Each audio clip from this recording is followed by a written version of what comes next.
En direct de Kinshasa, capitale de la République démocratique du Congo. Merci de nous suivre sur Canal 54. Je suis Trinidad Acha. Et bien autour de cet entretien, là, on parlera de 3 sujets. Il s'agit de la situation sécuritaire à l'est de la République démocratique du Congo, mais aussi de la destruction du mur de Jélem, mais aussi de la candidature de notre hôte, qui est donc le coordonnateur général de la société civile de la République démocratique du Congo, l'ingénieur Christopher Ngoyi Mutamba. Je ne suis pas seule dans ce beau cadre d'Adonic Center, je suis accompagnée de Christelle Kassongo, à qui je dis bienvenue. Merci Trinidad, bonjour à toi. C'est un plaisir de partager ces moments et de pouvoir discuter autour de ces 3 thématiques.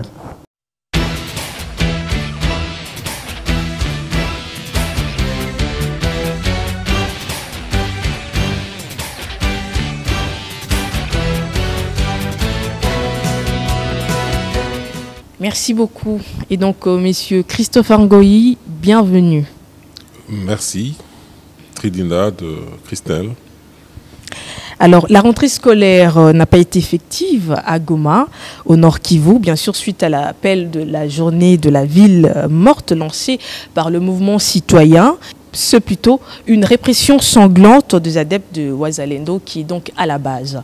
À savoir, l'on de compte que 158 personnes ont été arrêtées, mais aussi qu'il y a près d'une 50aine de personnes qui sont mortes suite à ces échauffourées entre l'armée congolaise et les adeptes de Wazalendo. Quelle est donc votre lecture, vous de la société civile, votre lecture par rapport à cette situation, à ce sujet?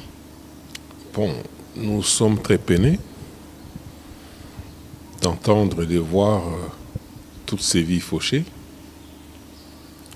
Et la vie humaine étant sacrée, ça ne peut que nous consterner au plus haut point.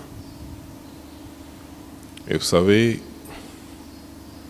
ce qui préserve la vie, c'est l'organisation de la société. Et lorsqu'il y a dans l'organisation se mêlent des intrigues de toutes sortes, on arrive à ce genre de situation qui ne peut contenter personne. Mais également, je voudrais m'attarder un peu là-dessus, parce que la situation de l'Est nous a toujours préoccupés. Vous vous rappelez bien que le 26 mai 2022, nous avions tenu un point de presse au siège de la société civile de la RDC, où nous avions considéré que trop, c'est trop. Il fallait que cette crise se termine. Et nous avions demandé au gouvernement de pointer l'ennemi du doigt. L'ennemi bien connu, c'est le Rwanda, avec bien sûr ses supplétifs d'M23 et autres. Il fallait engager une campagne très forte pouvant se développer jusqu'à la guerre. Dès cet instant, le gouvernement avait pris les choses en considération. Peu de temps après, il avait instauré l'état de siège. L'état de siège, c'est un dispositif, pensons-nous, qui est évolutif et qui prélude soit au retour de la situation normale, c'est-à-dire l'engagement et les actions menées pendant l'état de siège conduisent à ce que la situation redevienne à la normale. Et on lève l'état de siège et on restaure la gouvernance civile. Mais l'état de siège également, c'est un dispositif très contraignant et qui peut évoluer ou qui prélude l'entrée en guerre. C'est-à-dire, si la situation n'évolue pas normalement, on est obligé de faire la guerre. Pensons-nous que notre armée a eu le temps de monter en puissance? Ça, c'est vrai aujourd'hui. Également, du côté de l'agresseur, il n'a pas changé son mode opérationnel. Il possède toujours pas des intrigues. Vous savez, j'ai un ami qui était prêtre, ou qui est prêtre, la congrégation des Oblates, qui fut ami à Kagame. Il vivait au Rwanda. Mais c'est quelqu'un qui était indigné d'entendre ce que eux-là pensaient des Congolais. Ça, je parle de quelqu'un qui entendait Kagame parler. Ils appellent les Congolais les bichouchous, c'est-à-dire les bizengi, les bonariens, c'est-à-dire des gens qui ne raisonnent pas. Et on peut les manipuler de plusieurs manières. Et chaque fois, ils tombent dans ces manipulations-là. Et c'est ce qui fait qu'ils ont usé de ce stratagème pour nous piéger, nous infiltrer, ainsi de suite. Et nous disons, voir pendant l'état de siège, avec toutes ces implications, parce que pendant l'état de siège, on ne manifeste pas. Il y a des dispositifs appropriés à l'état de siège. On ne vit pas en état normal. Et je crois que c'est une réalité qui devrait être intégrée par tous les leaders sociaux, aussi bien politiques. Doit-on comprendre que cet état de siège a vraiment un bilan négatif? Bon, je ne voudrais pas dire que c'est un bilan négatif. Pourquoi? Parce que si on n'avait pas instauré l'état de siège, je crois que Goma ne serait pas sous notre contrôle, sous le contrôle du gouvernement. L'état de siège, c'était quelque chose de bien parce que nous l'avions réclamé. Mais l'état de siège, ce n'est pas une situation qui dure permanemment. Raison pour laquelle on revient toujours devant le Parlement pour le renouveler. Alors, il ne faudrait pas non plus que la lassitude s'installe. C'est ce qui explique que dernièrement, la semaine passée, c'était le jeudi, nous avons tenu un point de presse où nous avons dit clairement qu'il fallait envisager l'entrée en guerre par la nomination d'un vice-ministre en charge de la guerre. Pourquoi? Parce que l'état de siège, on a senti qu'il était en train de stagner. Et avec une armée, tout le monde le reconnaît, et même les commandants de l'armée les reconnaissent. Certains commandants, notamment le chef d'état-major, a reconnu que l'armée est totalement infiltrée. Alors, nous avons conseillé, nous continuons à insister, qu'il faudrait nommer un vice-ministre en charge de la guerre. Et lui va articuler tous les éléments, tous les acteurs intègres des produits purs et qui n'auront pour mission que d'affronter militairement le Rwanda et tous ses supplétifs. Voilà, c'est ainsi que nous insistons, nous demandons au président de la République de procéder, parce que toutes ces manifestations-là sont dictées par la lassitude qui s'est installée et la perplexité qui s'est installée. La population ne voit plus clair et puis elle demande qu'on lève l'état de siège, bon, innocemment, mais sans savoir que lever l'état de siège équivaudrait à dire qu'on abandonne carrément, ça serait concrétiser la balkanisation. Alors, il faut aller de l'avant. Aller de l'avant, c'est-à-dire poser des actes concrets. Notre armée a eu suffisamment de temps pour se préparer et aujourd'hui, nous pouvons croire qu'elle est montée en puissance.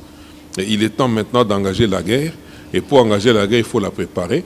Pour la préparer, il faut articuler des unités capables de faire la guerre, qui sont homogènes, intègres et puis des produits purs. Oui, il faut que nous entrions en guerre, vous l'avez si bien dit. Est-ce que la manière de procéder de Wazalendo, on devrait l'appuyer parce que ce sont des jeunes qui se sont révoltés et qui ont peut-être remarqué que l'armée congolaise ou le gouvernement congolais ne veut pas aller en guerre? Est-ce que cette manière de procéder, on devrait l'encourager? Écoutez, Madame Christelle, j'ai parlé sur la lassitude qui a gagné le terrain, la perplexité également. Mais je crois qu'il était question, ou il est question que tous les encadreurs, les guides de tous ces mouvements-là, puissent s'imprégner des dispositifs et des implications de l'état de guerre, de siège. Quand il y a l'état de siège, on ne manifeste pas. Pourquoi? Parce que nous sommes censés vivre à ce moment-là dans un espace très complexe où l'ennemi peut aussi vous infiltrer et vous surprendre. Imaginez les militaires qui sont en opération dans cet espace-là. Ils ont les nerfs tendus. Ils ont les nerfs tendus parce qu'ils jouent leur vie dans cette opération. Et si on attaque d'abord les militaires. Et à ce moment-là, ils sont tendus. Et lorsqu'ils apprennent qu'il y a des groupes qui veulent à tout prix manifester, ils prennent des dispositions de les encadrer, et que certains parmi eux sont récupérés par les manifestants qui, vraisemblablement, certains étaient armés, et qui mettent à mort un élément de la sécurité, et ça chauffe les esprits. Ça peut déboucher sur ce genre de situations que nous déplorons nous tous aujourd'hui, mais c'était évitable. Ce sont des choses qui étaient évitables. Alors, moi je crois qu'aussi bien les Wazalendo doivent comprendre qu'aujourd'hui, les lignes ont bougé. Jadis, on mettait toutes les forces dans le même sac qu'on les appelait forces négatives. Nous avons plaidé. Nous nous sommes battus pour qu'on puisse faire la démarcation entre les autochtones, les postes autochtones des Congolais qui se battent pour préserver leur espace de vie et ceux qui sont sous le contrôle ou sous la houlette de l'envahisseur et qui sont là pour autre chose, pour écumer nos minéraux par exemple, ainsi de suite. Et aujourd'hui, il y a ce que nous appelons la réserve de l'armée. On a intégré ces Wazalendo-là en tant que supplétifs de notre armée, reconnu officiellement. Le Parlement a pris une option claire là-dessus. Mais il faudrait que ce soit des éléments disciplinés, qui se conforment, qui se ressourcent aux directives qui viennent de l'armée. Sinon, ça sera un désordre. Dans ces dispositions claires que le gouvernement a prises, il s'agit de quoi exactement? On leur a octroyé, par exemple, des tenues pour les identifier. On leur a octroyé des armes. Non, les tenues, je ne pense pas, parce que ils sont considérés comme des paramilitaires ou des civils, mais des forces réservistes, des civils, mais entreprenant des opérations sur terrain, dans le domaine sécuritaire. Et on peut ne pas leur octroyer des tenues, mais ils ont la possibilité d'être armés. Ils peuvent être armés. Et puis, on leur octroie la solde, c'est-à-dire on leur donne des vivres, la logistique nécessaire pour qu'ils puissent entreprendre. C'est cela la reconnaissance. Il y a des textes assez élaborés là-dessus. Il y a des textes assez élaborés là-dessus qui établissent la reconnaissance de toutes ces forces positives, réservistes, aujourd'hui reconnues par le gouvernement et l'État congolais. Et pour ce faire, il faut une certaine discipline. Il faut une certaine discipline. Et là, j'en appelle aussi aux acteurs de la société civile. Nous, membres de la société civile, nous devons bien informer nos populations. Nous devons bien ceux qui sont sous notre contrôle. Pourquoi? Parce que lorsqu'il y a l'état de siège, il y a un dispositif très contraignant qu'on applique. Et on l'applique, c'est pour l'intérêt supérieur de la nation. C'est pour l'avantage de tout le monde. C'est pour permettre à l'armée de bien exécuter sa mission. Et si nous y mêlons, on considère que l'état de siège équivaut à notre état de siège, on peut manifester, on peut faire tout ce qu'on veut. L'ennemi qui brille toujours par l'infiltration, qui est sournois et qui corrompt aussi, parce qu'on a vu avec tout ce qu'on suit comme vidéo et tout ça, vous voyez des personnes qui sont soudoyés et qui reçoivent de l'argent et qui approvisionnent les ennemis qui sont en forêt. Vous voyez même des dames, on a vu des dames acheter les munitions, la nourriture, les médicaments pour apporter à ces gens-là. C'est-à-dire l'ennemi vit avec nous et c'est ce que nous avons dit, appelé donc la vipère est au salon. Si vous avez une vipère dans votre salon, mais vous devez être très subtil, vous devez être très prudent pour savoir l'éliminer.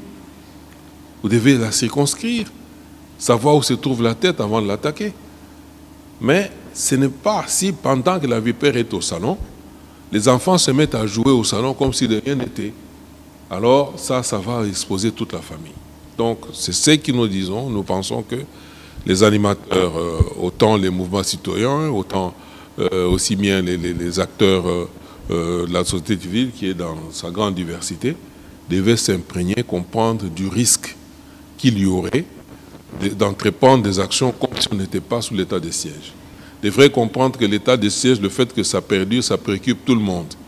Mais on ne peut pas relâcher la pression, on ne peut pas faire marche arrière, ce qui évaudrait à considérer que nous avons l'échec, un aveu d'échec, et puis nous abandonnons cette partie-là à ceux qui nourrissent du projet macabre de balkanisation. Revenons sur votre proposition du ministre en charge de la guerre. Est-ce que le gouvernement l'avait bien reçu? Jusque-là, qu'est-ce qui est fait en ce sens? Bon, c'est la semaine passée que nous avons émis cette proposition. Et nous pensons que le gouvernement devra l'intégrer. Parce que c'est l'unique option aujourd'hui. Aujourd'hui, pour faire la guerre, on ne va pas faire la guerre avec une armée aussi infiltrée comme la nôtre. Ok, quel héritage avons-nous du travail abattu par Johnny Luboya et Constant Dima par rapport à l'état de siège, selon vous? Quel héritage peut-on retenir de ces deux commandants? En dehors des derniers incidents, je crois qu'ils ont été à la hauteur en tant que commandants militaires. Ils ont su maintenir les lignes là où ils étaient. Ils ont su préserver l'occupation de la grande ville comme Goma. Ça a toujours été l'objectif du Rwanda, occuper Goma. Et puis Goma, c'est une ville très, très infiltrée. Ça, vous devez le savoir. Il est très difficile de savoir, de distinguer les habitants de Goma, de par la morphologie, pour déterminer qui est congolais. Vous martelez sur l'infiltration, oui, mais l'on apprend que les éléments de l'armée sont aussi à la base de ces échauffourées, en fait, de cette répression sanglante de Wazalendo, à savoir le commandant de la brigade de la garde républicaine et puis le commandant du régiment. Oui, écoutez, nous sommes dans un domaine très complexe et très sensible. Okay. Avant de mener une attaque comme celle-là, il y a les services de renseignement qui opèrent sur terrain et qui peuvent avoir eu des informations que nous ignorons. Et ces informations, ils ne pouvaient pas nous les livrer avant de passer à l'action. Ils ne pouvaient pas nous les livrer.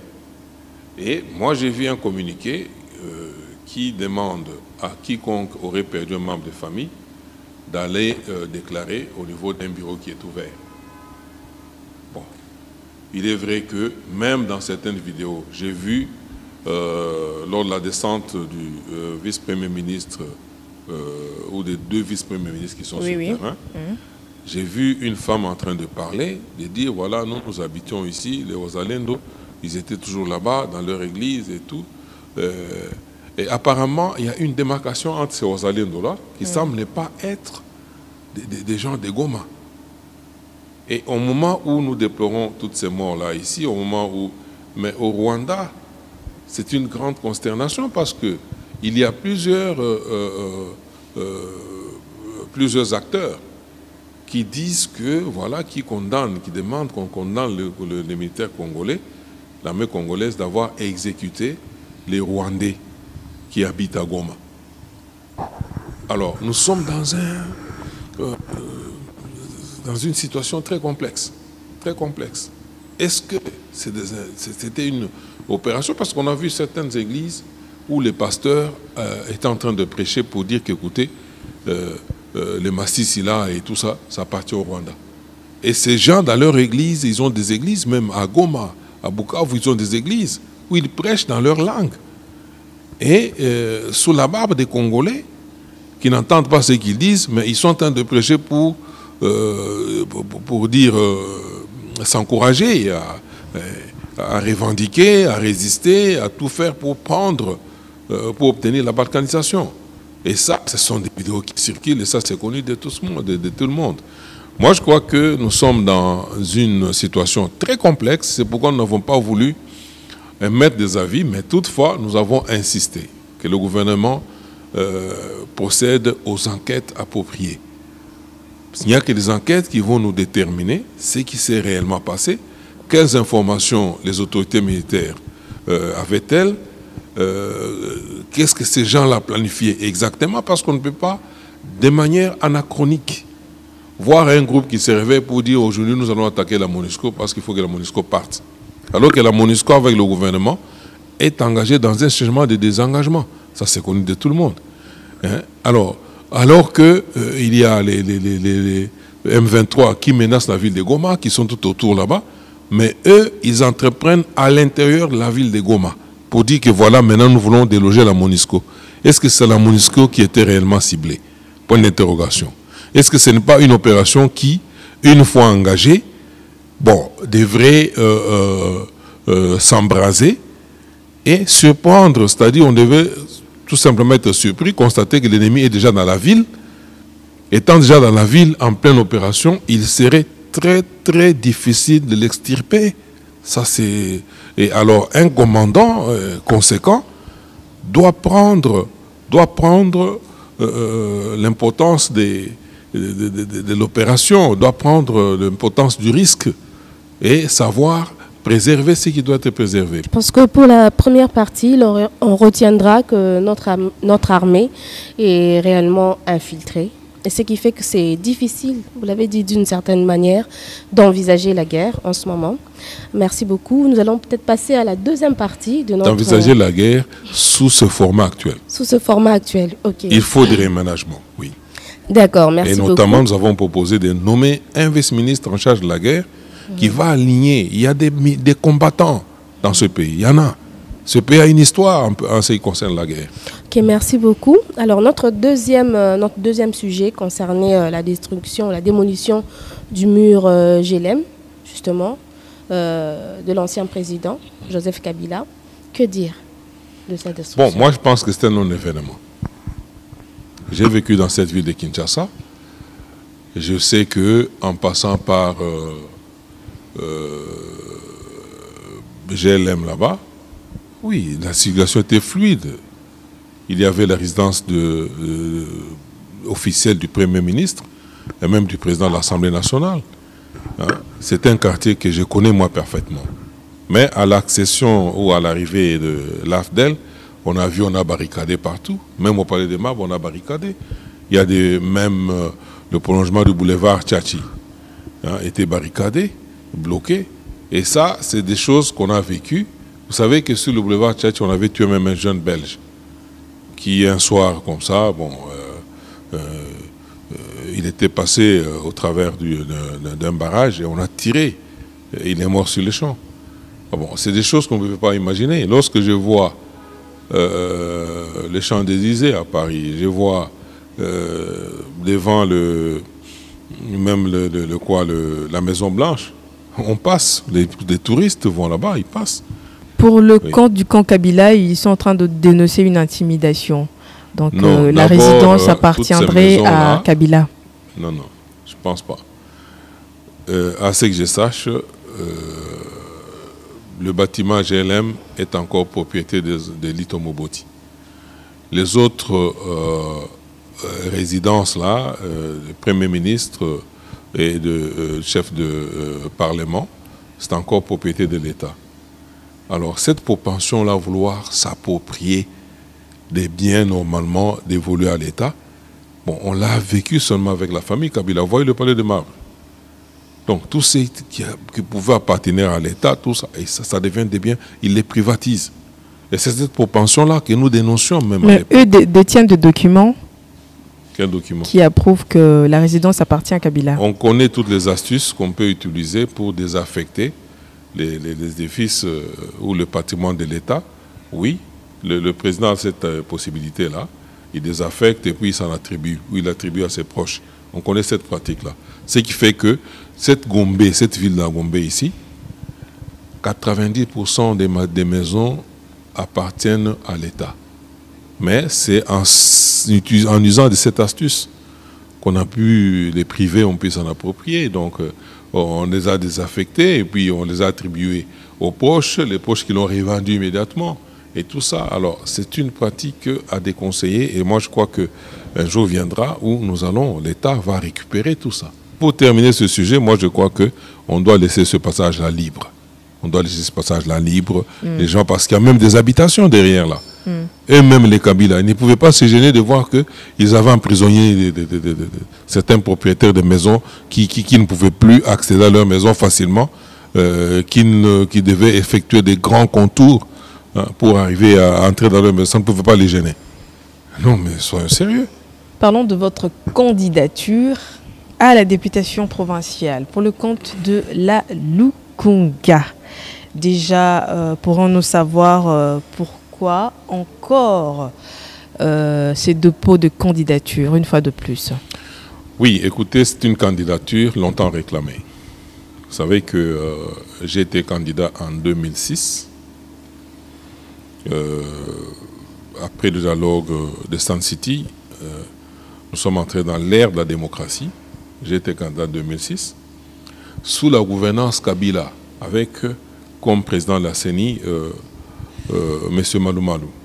La candidature était déposée sous le label CPC, Coalition Politique des Chrétiens. J'ai fui écarté. Je me retrouvais dans le top 5. Ça, c'est selon les rapports des observateurs, aussi bien nationaux qu'internationaux. Qu'est-ce qu'ils font? Ils vont dans un certain nombre de bureaux. Ils voient des noms qui reviennent très souvent. Les listes des candidats étant très longues, au final, lors du comptage, il n'y a que des gens qui, dans ces bureaux-là, ont eu des voix qu'on reprenait sur les listes des résultats. Et leur rôle, le top 5, on l'établit en visitant un certain nombre de bureaux et en voyant des voix qui reviennent presque dans tous ces bureaux-là. Et on arrive à déterminer les 5 voix ou les 5 candidats qui reviennent presque dans tous les bureaux. Moi, j'en étais un, aussi bien en 2006 qu'en 2011. Et j'étais conforté par les dires de M. Chadari. Lorsque nous sommes retrouvés à la Senko, lors du dialogue de la Senko, après ma sortie de la prison, et j'étais dans la commission électorale, pour me dire, voilà, non, mais écoutez, Christopher, je vous comprends parfaitement parce que à 2 reprises, donc sur les 2 éditions, en 2006 et en 2011, vous étiez parmi les élus et nous avions l'habitude de vous écarter. Moi, j'ai dit, ah bon? Et il me dira, voilà, cette fois-ci, comprenez, composez avec nous, soyez laissés passer et tout ça, on trouvera une solution. Moi, j'ai dit, moi, je ne peux pas trouver de solution avec vous. Et puis, ce que vous me dites là est très grave. Très grave. Donc, vous me laissez dépenser l'argent et je gagne. Et vous, dans votre bureau, vous déterminez qui peut être proclamé candidat, qui ne peut ne pas l'être. Mais aujourd'hui, je reçois quand même le témoignage d'un officiel, c'est-à-dire de quelqu'un de connu. Alors, je suis très désappointé. Et cela m'a déplu au plus haut point, si bien que je n'ai même pu postuler en 2018. Mais j'avais soutenu la candidature de M. Tshisekedi et d'autres qui avaient bien voulu, parce que j'étais déjà étiqueté. Ça ne servait à rien de jeter l'argent, dépenser l'argent, parce que, de un, j'avais refusé de coopérer avec eux. Et en me présentant, ils allaient encore m'écarter. Voilà. Aujourd'hui, je crois que cette candidature, elle vient parce que maintenant, il y a une CENI qui rassure. Il y a une CENI qui rassure. Je viens parce que mes électeurs, ceux qui m'ont élu en 2006, qui m'ont élu en 2011, qui ont regretté de ne pas me voir en lice en 2018, j'ai bien dit que c'est une candidature qui était très attendue et maintenant je l'amène. Je l'amène tout simplement parce que je voudrais que les Congolais, à travers le suffrage qui me sera confié ou qui me sera réservé à Lukunga, les Congolais dans leur grande majorité puissent aujourd'hui comprendre qu'ils ont posé un acte et cet acte aura un retour en leur faveur. C'est ça le sens de ma candidature. C'est une candidature service. Donc doit-on comprendre que vous avez aussi confiance en la CENI d'aujourd'hui avec Denis Kadima à la tête? Bon, je ne suis pas seul à le dire, ou à le penser. Moi, j'étais candidat à la direction de la CENI, à la présidence de la CENI. J'étais parmi les personnes qui étaient pointées. Compte tenu de mon intégrité et de tout ce que j'ai pu faire quand même dans ce domaine-là.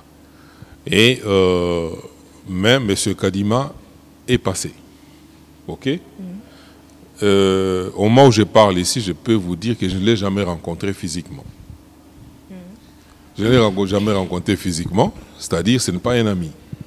Mais objectivement, je vois le travail qu'il est en train d'abattre. Je connais son parcours, son cursus, et je sais lire l'intégrité dans sa façon de faire, et je lui fais confiance.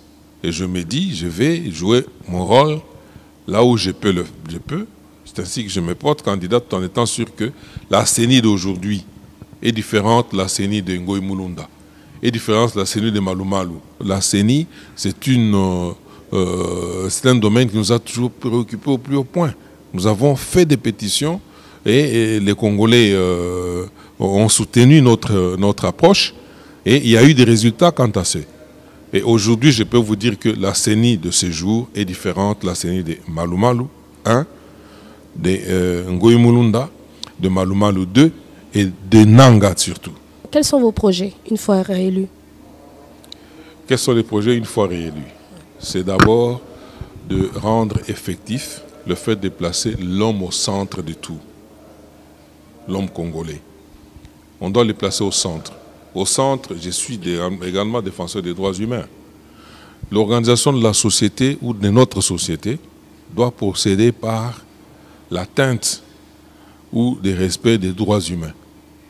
Et c'est cette atteinte-là qui implique une organisation tentaculaire, que ce soit bien au niveau du gouvernement, qui est le premier défenseur des droits humains, hein, et qui est au niveau de toutes les autres institutions, aussi bien de l'armée et autres. Nous allons jouer un rôle très important là-dessus.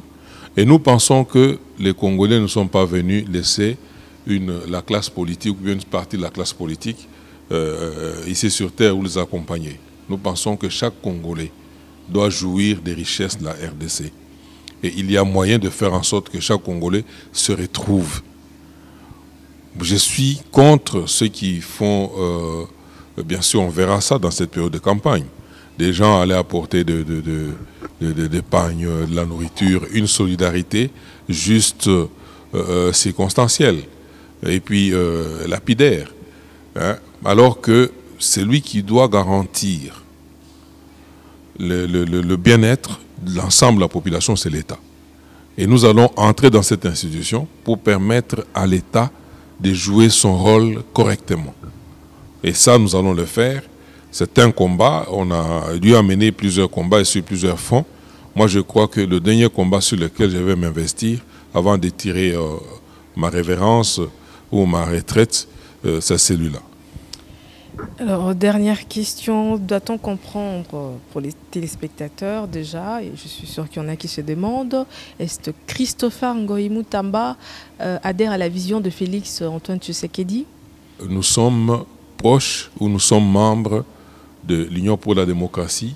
Nous sommes proches de forces politiques et sociales alliées à l'UDPS, FPAU. Pourquoi l'UDPS? Je dois le dire sans complexe du tout. Okay. Lorsque nous avons commencé la lutte, c'était contre le maréchal Mobutu. Le seul parti qui, nous étudions, en train de nous battre contre la dictature, ne sachant pas par quel bout nous y prendre. Mais nous avons vu un groupe de personnes qui étaient dans les institutions, qui ont abandonné tous ces avantages-là, et puis qui ont commencé à dénoncer ce que nous dénoncions. C'est à cette époque-là que nous avions fait les premières jonctions en clandestinité avec les animateurs de l'UDPS. Ça remonte à cette période-là. La lettre de 52 pages. Nous nous promenions avec ça dans nos poches. Et c'est parmi les prémices de notre lutte.